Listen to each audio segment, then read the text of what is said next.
Hello, Red Wave. Welcome to Beware of Bulldogs. Today, we have a special guest, Mr. Paul Sorensen.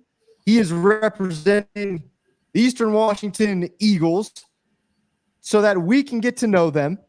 By the way, if this is your first time, my name is Caleb Nail. This is Beware of Bulldogs. You can follow us on YouTube. Beware of Bulldogs on the X now, as they call it. Beware_Bulldogs.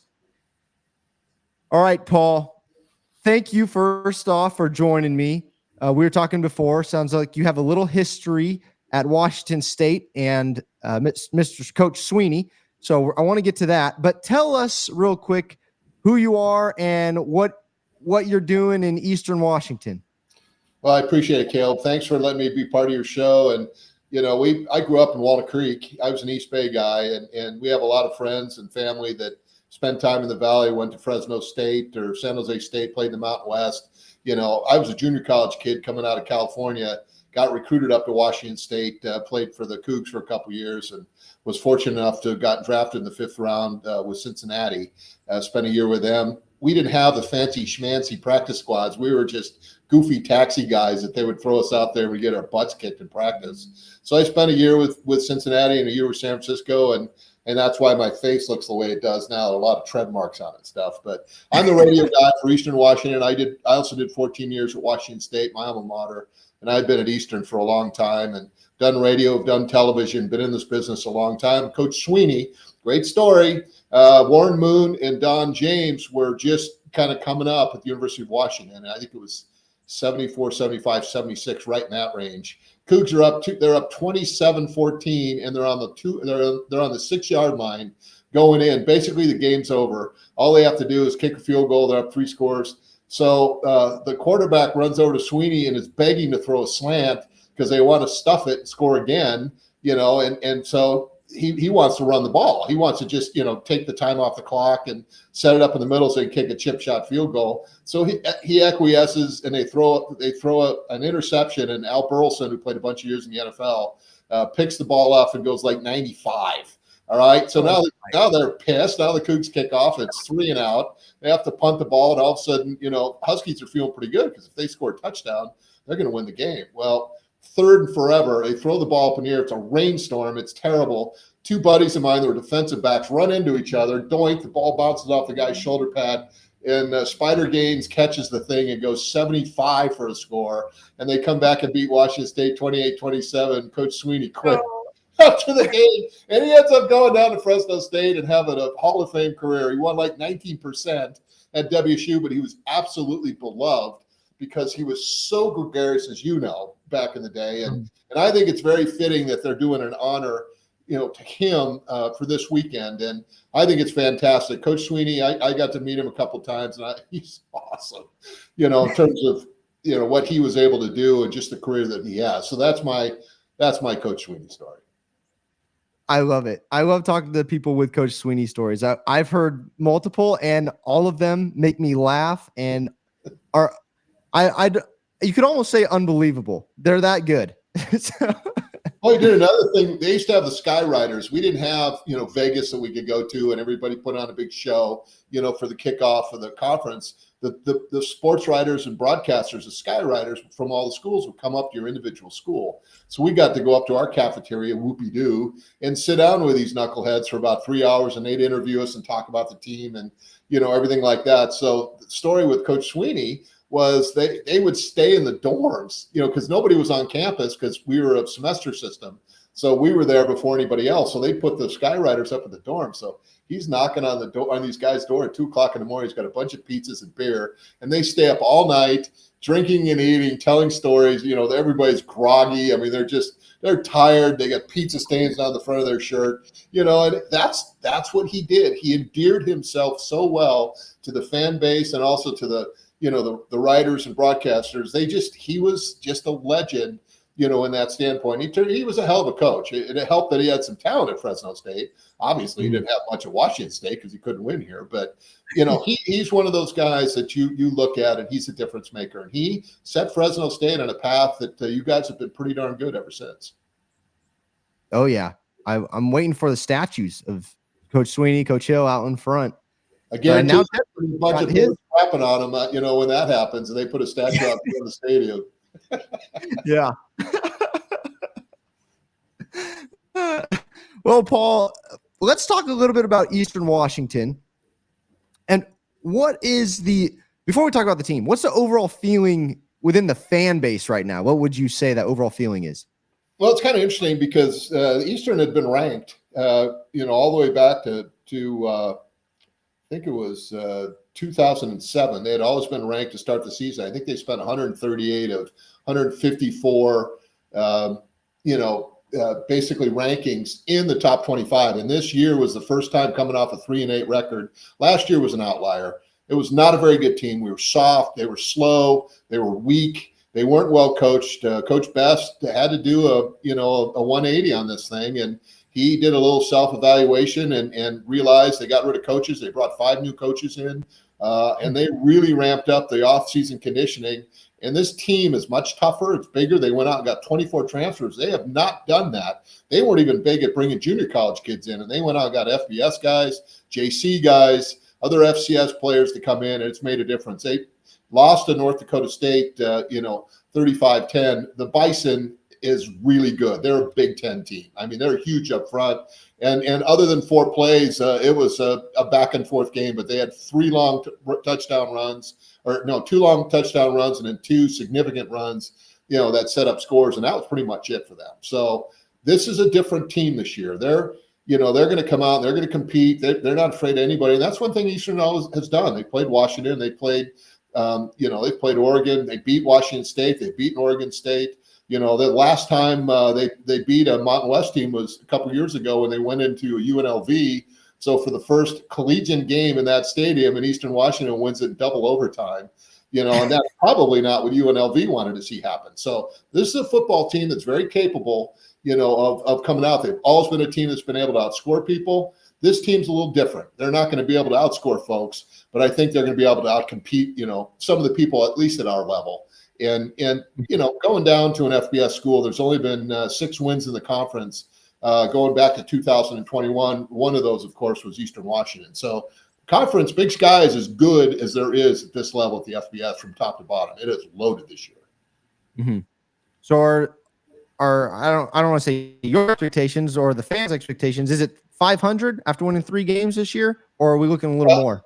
They could be a better football team and be 5-6, 4-7, just from the standpoint the first, other than playing you guys an FBS level quality team that smoked Washington State in the bowl games, won 10 in a row.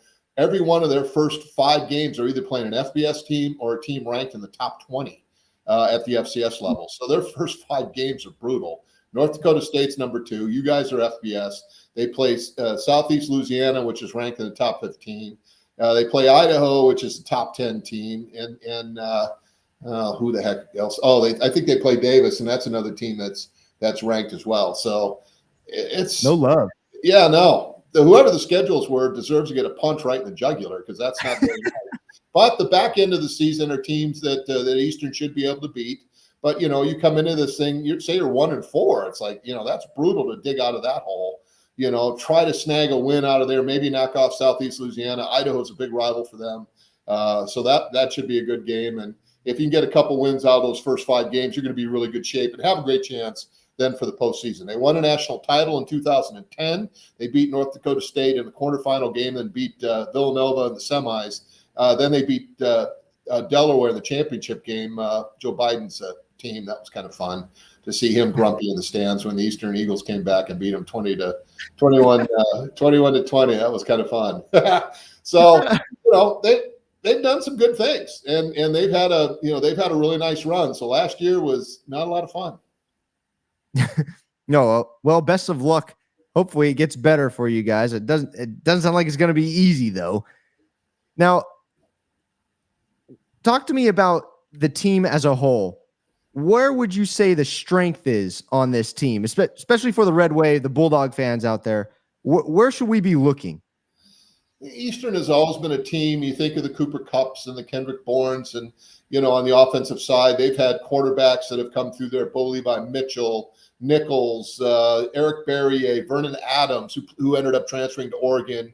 All those guys have gone on and played professionally, so they've always been offensively a team that can move the ball against anybody. And this year you've got Kakova Asparis, who's a young man out of Pasadena, who's coming. He's a redshirt sophomore. He's 6 foot, 195-pound QB that can run.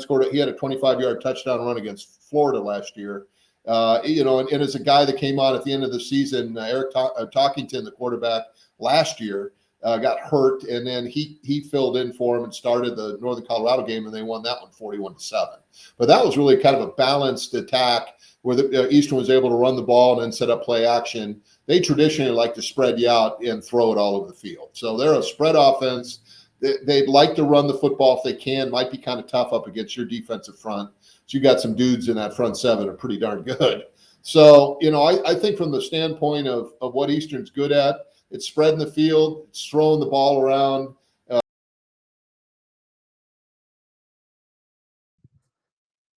And see if you can compete a little bit and get Fresno State off the field, which is going to be tough because third down has been something that other than last weekend, last year they were the worst third down team in the country. They were the worst team against the run in the country, and they were the second worst defensive team in the country at the FCS level. They're not doing that this year.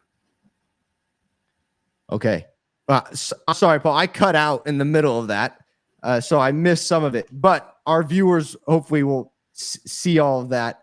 I heard they're not going to be the worst at defense this year. I complimented you on your show the whole time, by the way. I hope you don't mind that. I did give out your home address, so that might come back to bite you a little bit. But as long as they bring me really nice things about the Bulldogs and yourself. If people are bringing me better internet quality, I'm all for it. But man, you don't have that little circle thing that takes forever to kind of boost up your internet. That's exactly what I have, and it goes. It makes like man, you should be having the best internet in the world. Are you kidding me? We're lucky to have power up here. I mean, I still have to go out in the backyard to go to the bathroom. That's the life. That's not when it's cold out. That's no fun. Oh yeah. Shoot, it snows up here, man. It gets a little chilly. Well, out in the Central Valley here, I'm out in the boondocks on the farm. So I tell people, if I have to live somewhere and I can't go in my front yard and take a leak, I don't want to live there. So we do that off the back porch. It's okay. The wife doesn't like that, but I just make sure the neighbors are not snickering. They just think I'm out feeding the birds, but Yeah.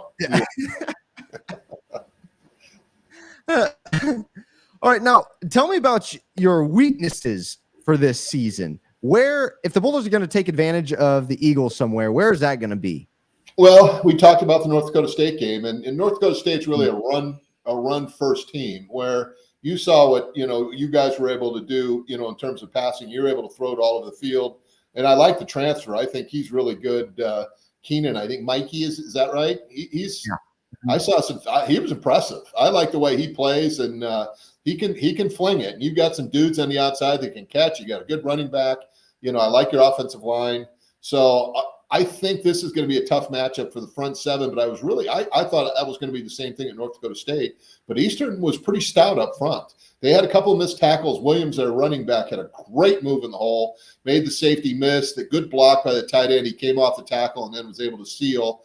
And that was enough. He got to the corner and just outran, the backside corner and was able to score. And they also had a quarterback that came in. They ran a 2-quarterback system that the first guy was more of your passer, and he did a nice job of keeping Eastern on the toes. The second guy, he had almost 100 yards just on 2 carries, because he was able to get loose on a 7-yard touchdown run. He also had a 28-yard run on third and long, and that was really the difference in the game. So for Eastern defensively, I think it's going to be a tough matchup on the front seven. I think the DBs are pretty good on the back end, so that'll be fun to watch receiver versus defensive back. On the offensive side, this is a pretty experienced offensive line for Eastern. They got 4 of the 5 starters back. You got a really good tight end who's 6'6", about 240. He had 3 catches against North Dakota State, and he was open. I hope they throw to him more. He's going to be a handful because he's a big boy. And I like the receiving group, but they don't have a Cooper Kupp, Kendrick Bourne, Talolo Limu Jones type player that can, Simba Webster, he's playing for the Bears. Guys like that, they don't really have somebody that can really stretch the field. They're more possession type receivers. So that's going to be, I think, a difficult matchup, because then you're going to be able to have your defensive backs kind of ratchet down on them, and there's not going to be a lot of open windows there for the Sparrows to throw to. Mm-hmm. Do you expect a little more? Now, I'm not exactly sure what kind of offense you guys are running, but a little more scrambling, or I should say design run plays from the Sparrows? They're actually letting him run a little bit more. They didn't let the QB run last year, and I think that was a mistake, because that's something you have to defend. But you also have to be able to keep your quarterback healthy through the year. Right. A defensive back like me that wants to tear your head off, probably not the kind of thing you want to have your QB running around looking for a knucklehead like me that's going to come in and shred you. So I think you got to be careful when you do that. I think there's times and places to run, but you can also attack if you get outside the pocket. Sometimes you're going to get coverage breaking down. Linebacker comes up, maybe a corner breaks off coverage. That's where you can have some big plays. And that's something that, this kid, he's a sophomore, is starting to learn, just like Keenan is. I mean, he's a sophomore as well, coming in, new offense, doing some things, but he looked really good. That was a great win by the Bulldogs to come in and beat Purdue, going back there and, knocking them off. That's the first time you guys have done that in a long time, in the Big Ten. So I don't care who you are, going into a Big Ten stadium and getting a victory is a huge deal. And compliments to Fresno State for that. And Coach Tedford, I watched him when he was at Cal. In fact, Eastern played against Cal, lost to them 41-7, and he took us apart pretty good. That was a good Cal team that he had. And so we've seen that guy enough to know that he's going to come out and have his team ready to play. This is going to be a difficult matchup for the Eagles, and that's okay. This is how you learn. You guys, as long as the check clears and we can get everybody on the plane after the game and not hopefully everybody comes out of here healthy, it's a good day. Yeah. And as long as I don't cramp up and they stick me in the overhead bin like they usually do, then we'll be good to go. So we'll see what happens on that front.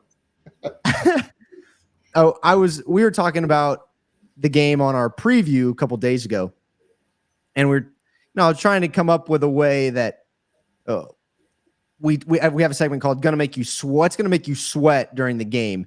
And to be honest, it was a little tougher for me because I believe that Fresno should handle business. But you and I talked about Eastern Washington and how they could hang in there a little bit, and you pretty much said the same thing I did. I said chunk plays. They need to be getting 20 yards of play, and if they can do that, that we could have some problems. And you said something similar, more along the lines of, big plays and, having the ball bounce their way a couple times. Is that really what, Eastern Washington is going to be looking for? Or would you say that's might be one of the only opportunities they have to win this game? Or take advantage of it? I think Eastern has got to be careful not to let it get out of control too quickly. So I think you got to survive the first couple possessions and not, turn it into a track meet. You got to take this. Eastern needs to get this game into the fourth quarter and be within a score or two to have a chance. Okay. Eastern, when they've knocked off Oregon State's, Washington State's, UNLV's, of the world, they basically were able to match touchdowns and match scores and keep it tight. And then got a turnover, flip of a field, block punt, something happened on special teams, something along those lines that was positive. In this last game at North Dakota State, Eastern had some opportunities to make some big plays against the Bison, where they were blitzing and they had a back that just needed to slip a tackle, and he just got tripped up by a toenail or a heel, or a guy just barely got, something on him. If he doesn't, all of a sudden you got a big play. If Eastern can get some big plays this weekend against the Bulldogs and keep this game close and get it close into the fourth quarter, that's going to be a recipe for potential upset. I don't see it. I think it's going to be difficult because this is a really good Bulldog football team, and you're playing at home. It's going to be hot. Crowd's going to be fired up. You're honoring Coach Sweeney. So it's going to be, there's going to be a lot of emotion here. And so sometimes teams tend to play over their skis a little bit because they're so amped up, and that can come back to hurt you. Eastern this is second road game against a tough opponent. It's like, okay, let's go out and compete. So they're going to be calm. They know if they've been in stadiums like this before. They know what they're doing, so they just have to stay calm and try to keep this thing close. Now, are you going to be making the trip out? Oh, yeah. I hope the Hofbrau House is still around. I used to do AF2 games back in the day, and that was my favorite restaurant, man. I love that place. So I don't think it is.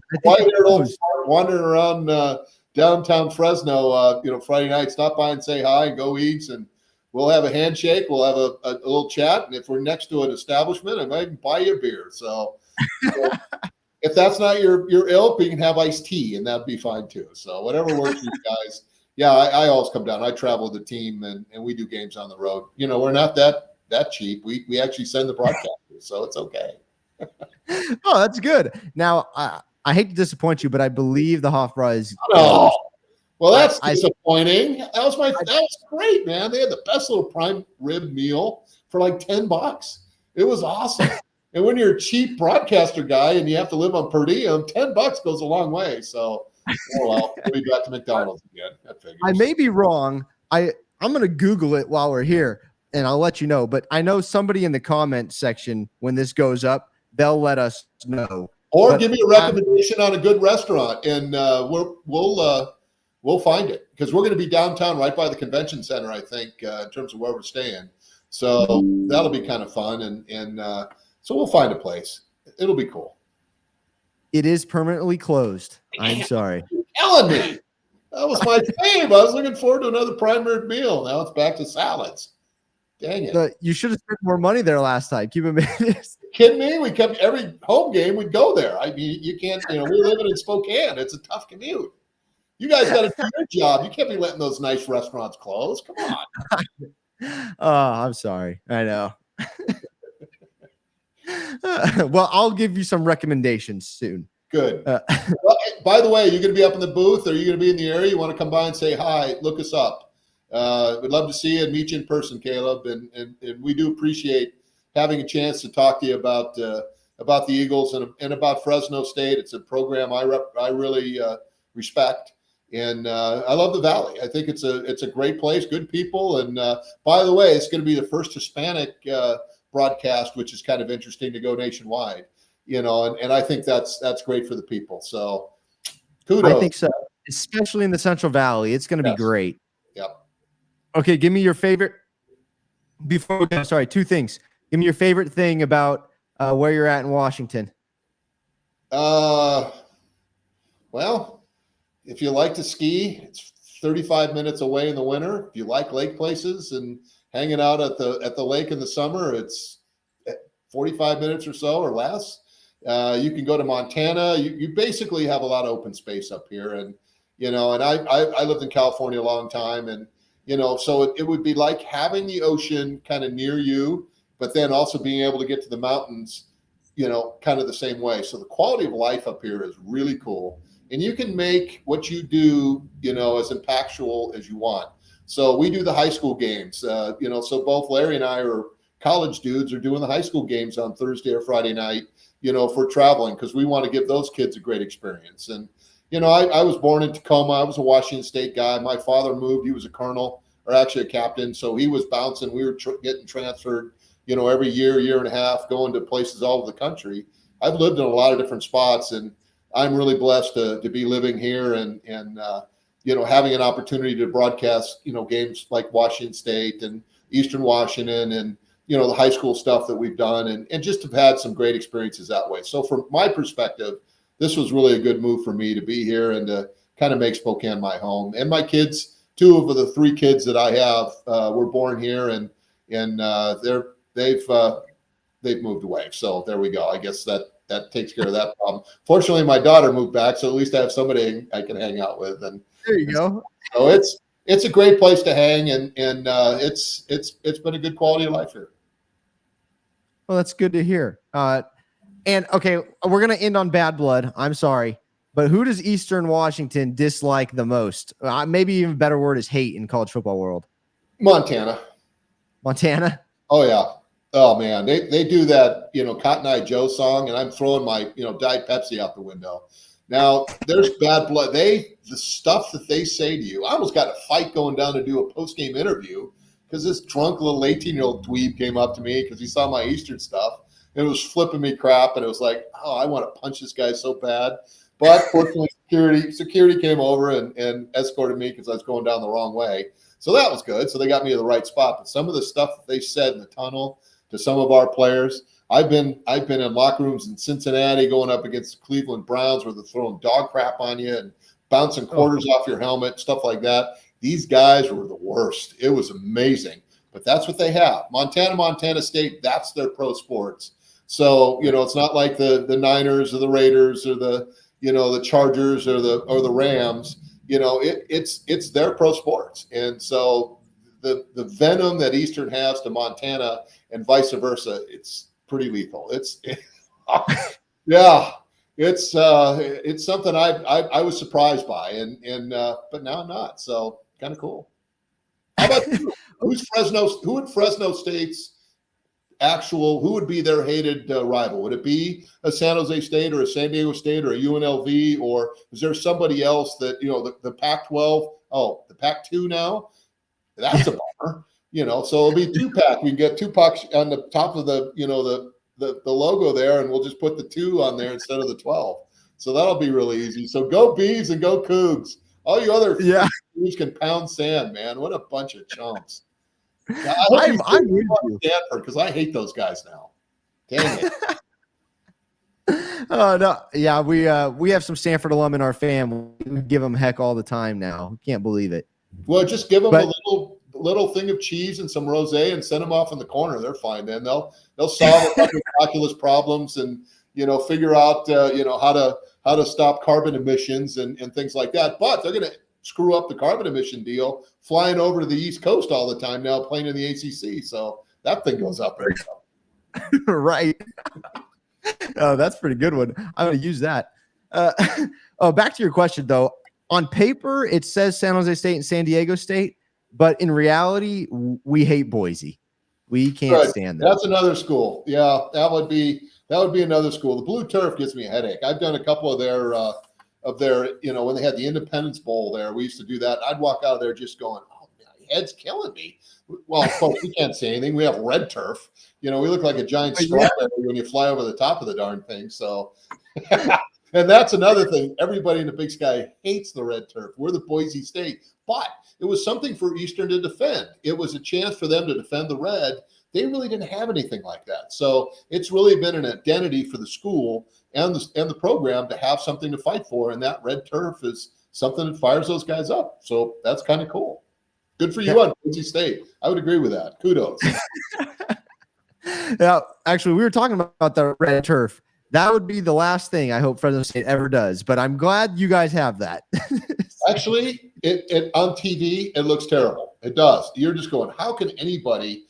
But in person, it's not that bad. It's not that bad. Yeah, the red turf that'd be a little toasty though down there in the summer months. That yeesh.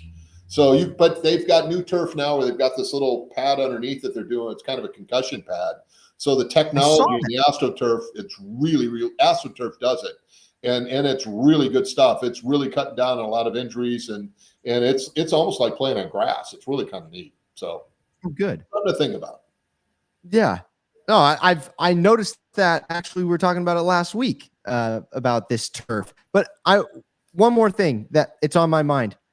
Fresno State and Tedford decided to poach some of your guys' coaches last year, or a couple of years ago with McCann and Pryor. How does Eastern Washington feel about that? By the way, thank you for them. We love them over here. We're great coaches. Aaron, kind of a funny story. My son played at Idaho State with Aaron, and they're actually really good friends. He was a year behind my son, Cody, who was a safety, played for the Bengals, and now he's an engineer. He got his mom smarts. I wouldn't have been able to get through all the calculus or physics classes, thank goodness. That's why I was a marketing guy. So he's off making big bucks now, designing, engineering things in Nashville. But Aaron and Pat are two great people, and it couldn't happen to a nicer group of guys. Pat's done a nice job. I thought he called a really good game, against Purdue, and he is a heck of a recruiter. He recruited some really good players that came into Eastern Washington. He'll do a great job for you guys in the recruiting front, and he's one of the young up-and-coming coaches. Aaron, on the other side, is another guy that's an excellent recruiter and just the first cabin human you'd ever want to meet. He's one of the nicest people. He and his wife and their family are absolutely awesome. And I wish those guys the very best of luck, except for 3 hours on Saturday or however long this game takes.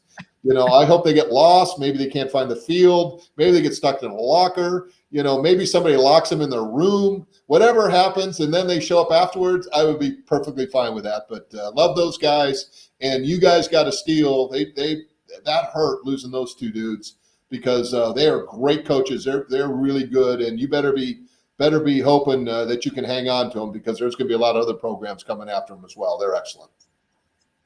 We already heard after the Purdue game, McCann's name going around. Oh boy, here we go. Well, that's the other thing that you're going to see. The thing that sucks about how all of this stuff is starting to separate with the Big Ten and the SEC. ACC is the next program that's going to blow up. And you're going to have two major – it's going to be like the Premier League and everybody else. And they're going to come in. Washington State's already lost a really good assistant coach of basketball, went to Florida. He's making 4 times more than he was making at WSU. And they just lost their top baseball guy, assistant coach, who went to Michigan. Same deal. They're just paying a ton of money, and they can afford it. So they're buying the good coaches, bringing them in. And so I'm not kidding you. The McGanns and the Pryors of the world are guys that are going to get cherry-picked because they see quality, and they see that these guys can come in and put together a great game plan and recruit players, and that's what they're looking for. And let's face it, money talks. And we're a have-not school, obviously, because we don't even have a conference. But we're going to be fine because there's a lot of money left in the old Pac-12 that those boneheads are leaving. And guess who they're leaving it for? The Beavs and the Cougs. How great is that? And they got 2 years after this year to put together a conference. We'll going to be playing against you guys, in a couple of years. To be honest, I think it would be a great setup. I think the Mountain West rolling into the Pac-12 because now all of a sudden you've got a network. Pac-12 has a network. You're going to be a Power 5. They may try to screw with that, but you're going to be at the table now for the college football playoffs. That's a $125 million invitation every time a team gets invited. So guess what? I'm hoping that that USC and Washington go. That's $250 million that we can thank Oregon State and Washington State and roll around naked in the bed with all the money laying on it because we're not have to give it to anybody. We can keep it. So that's cool, and that's what I think you're going to see happen down the road. And I really like your commissioner. I think she is really, really good. And all you have to do is look at the idiots that the Pac-12 has had, from Scott to this, Barishnikov or whatever this guy's name is, that came in for a year and couldn't get a deal done. So I would love to see that however that comes together over the next couple of years. And that's going to help you with the TV negotiations then when everything comes up, because now you got an Apple at the table, and it's not going to be as big as it would have been with Washington and Oregon and USC and UCLA, but it's going to be bigger than what you guys have gotten, up to this date. And that's the key. So I think this is going to be a really cool play, and it's going to involve a lot of really good programs. And kind of honestly, I think it's great. So have fun. Love flying with you. Yeah. Have fun going all the way to Rutgers. Yeah. Hey, Penn State in February is gorgeous. Good luck, even finding it, let alone hanging out in Maryland or, Purdue and, Indiana in the middle, Iowa in the middle of August or whatever the heck it is. And it's not the football and basketball because they're flying on charters. How about the tennis team? You think they're going to have a blast? You think they're going to charter those guys? No. So they're going to be spending a ton of time in airports. And we took a trip last year back to Florida, and Eastern was wiped out for 3 weeks. I'm not kidding you. It destroyed that group of people because, of course, it took us 8 hours to get back. We got back about 3 a.m. Actually, I think it was 4. And then had another, and this was on Monday. So missed film on Sunday, missed Monday practice, got crushed, on Saturday. The next couple of weeks, it took them a long time to get their legs back. That was one trip back east. One.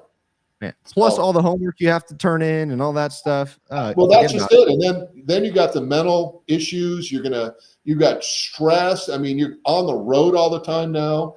That's an absolute grind, and it just makes me sick to see that money has come in and destroyed a conference that had a pretty darn reputation. Now, granted, they couldn't read the room, and they didn't figure out, and they had too much ego. There's hubris all over the place in this deal. And it cost them a conference. And so they're going to get some money. It's a money grab here for all 10 of those teams, but there's a price that's going to be paid for it. And I'll tell you right now, I would not want to be in their shoes. That's going to be a tough deal. And I'm excited for us because it's going to be us down the road. I think it's going to be a great deal. Oh, I can't wait. I do too. And then when those schools come crawling back, we're going to give them the double finger is what we're going to do. Say how much you have. Okay, how much did you go away for? You're back 5 years from now. Let's see. You left for $31 million, and we made $18.12. There's going to be a little bit of a fine and a penance for you to come back in here. So have a nice day, pal. Well, since I have an FCS guy here, Paul, what do you think about I love the FCS playoff. Do you think that the FBS Division I could do something like this? Absolutely. And why are you letting sports writers decide who your Final Four are? The one thing about the football is the only at the FBS level is the only program that has these boneheads from the East Coast deciding Alabama and Michigan and Ohio State and Clemson and whoever and nobody else. It's like their own little party. That's one thing I love about our league is you've got 16. It's going to expand to 24. Okay, you have 24 teams that have a chance to compete, and you're not allowing sports writers to get in the mix of this thing. Basically, they go out and they play another 4 or 5 weeks. Now that's a grind, but from the standpoint, it's a big deal, and it's sad because you can utilize the bowls as a way to have a playoff. So you're going to go to 12 teams at the FBS level. Okay, so that's basically 3, maybe 4 more weeks along those lines. Expand to 16. I think the way that they set it up at the FCS level, having gone through a national championship in 2010, it was a grind and you weren't done till that first week in January. But when you win it, you're the best one out there because you had to fight through those playoffs. And there was no questioning why this team didn't get in or this team didn't get in. It was, you got to do your thing on the field and compete. And I think it's great. And I think the FBS better figure it out because they're the last program to basically do it that way. And I think they've left a lot of stuff on the table, which is a shame. Yeah, including money, by the way, because I would tune into every single one of those games. I would too, because it's like being a junior college. It's ride or die, baby. You either win or you're toast, so you got to move on or you're working at Wendy's. And I worked at Wendy's. It was great. Those triple burgers really paid off, but yeah, no thanks. Well, Paul, thank you so much, and I will do my best to see you on Saturday. Yes, please stop by the booth, and I'll introduce you to Larry Weir. He's a 2-time broadcaster of the year in the state of Washington. He's a great guy, and we just appreciate Caleb having a chance to sit on your show, admire your program, wish you the very best, except for Saturday, and the Eagles will come out and compete, and we'll do the best that we can. As long as we can, and I think it'll be a fun physical football game that should be entertaining, and I hope people in the stands will feel the same way. Well, Paul, you're great. Thank you very much. When I say goodbye, don't leave because I'm going to give you all the recommendations to eat right after this. There you go. Thank you, everyone, for listening. So, go ahead, Paul. I was just going to say that's really cool. Thank you very much, and thank you for the invitation to the show. I enjoyed it. Oh, my pleasure. Stay safe, everybody. Stay healthy. God bless. And as always, go Dogs.